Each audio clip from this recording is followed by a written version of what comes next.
This is my solar system assessment. Question 1. What is the solar system? What does it consist of? The solar system is a collection of planets and their moons in orbit around the sun, together with small bodies as such as asteroids, meteoroids, and comets. Question 2. Describe how seasons happen. The tilt of the Earth's axis is the most important reason why seasons happen. The 3 reasons why the seasons are tilt, revolution, and the North Pole always in the same direction. Seasons happen because the Earth is tilted at an angle on its axis, and the Earth moves around the sun during the year. Different parts of the Earth are tilted towards the sun at different times. Question 3. Why should we explore space? Why or why not? Why we should explore space? Space exploration inspires young people to achieve in education, especially in space education, mathematics, engineering, and other technical subjects. There are many reasons we should explore space. Think of the Christopher Columbus and the first travelers we were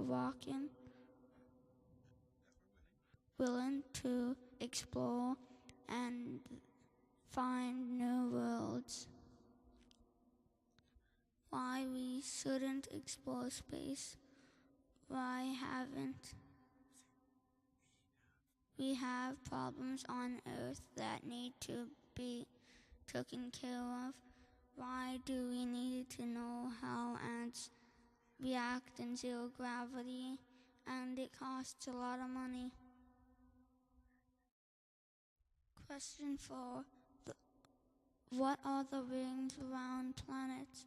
Planetary rings consist of millions of separate small rocks and ice particles, each maintaining their own orbit around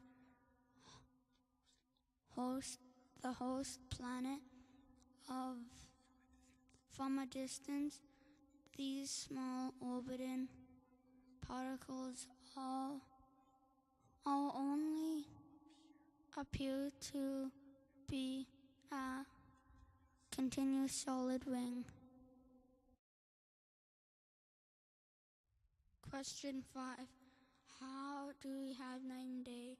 We have night and day because the Earth's rotating, it's spinning on its axis, which is an imaginary line passing through the North and South Poles. Question number 6. Describe the phases of the moon. Phase 1 is the new moon. It is not visible. Phase 2 is the waxing crescent. At small part less than half of the moon is lit up at this point. Phase 3 is the full first quarter. 1/2 of the moon is lit up by the sun at this point. At the part that is lit up is slowly getting bigger. Phase 4 is the waxing gibbous. At this time, half the moon is lit up. The part that is lit up is slowly getting bigger. Waxing means to slowly get bigger. Phase 5 a full moon. The side of the moon is lit up by the sun is facing the earth. The entire moon is lit up at this point.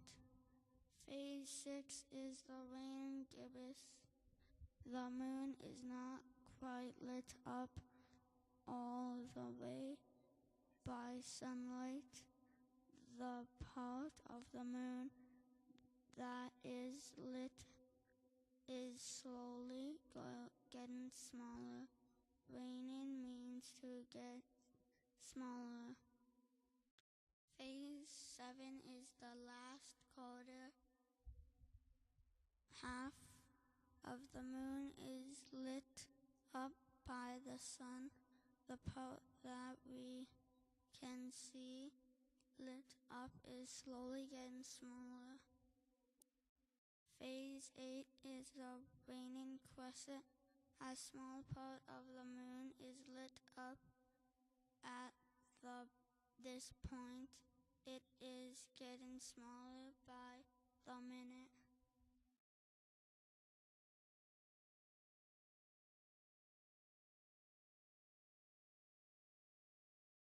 Question 7. How are mass, gravity, and force connected?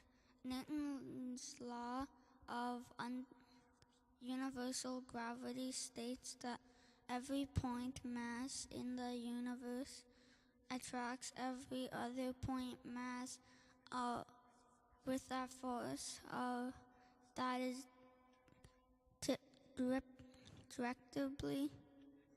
directly proportional to the product of the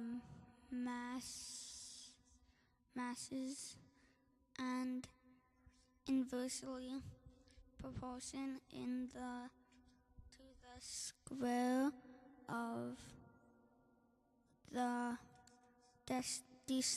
distance between them. The more mass, the more gravitational force.